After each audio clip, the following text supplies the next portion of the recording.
La personne qui se dit intégrée au Sénégal, qui ne valide pas cet objet-là, n'est pas intégrée au Sénégal. Je vais te raconter une anecdote. Donc la première fois que j'ai eu mon premier voyage, donc de 6 mois, donc j'habitais dans une famille sénégalaise à Patte-d'Oie. Et chez eux, il y avait des toilettes, mais il n'y avait pas de PQ.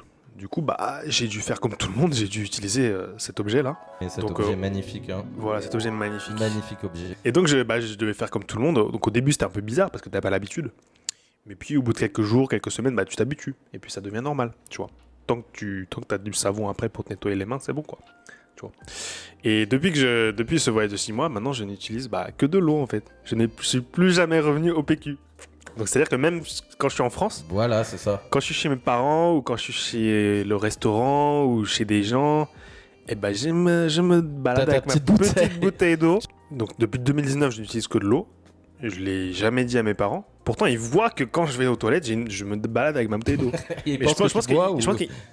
Ouais, peut-être. Je pense qu'ils n'imaginent même pas que j'utilise de l'eau pour le faire. Mais pour eux, c'est tellement bizarre. de l'eau, non. Alors je crois que juste un rouleau de PQ, je crois que c'est 10 ou 100 litres d'eau pour le fabriquer. Et donc toi alors, qu'est-ce que tu utilises?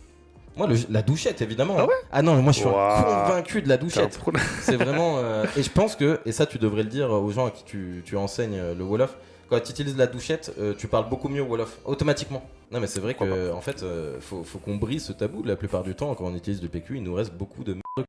Voilà, merci, voilà, c'est ça. merci. Et c'est ce que les Sénégalais essaient de me dire, mais en mode masla. Et bon, à un moment, je me suis dit, ok, j'y vais.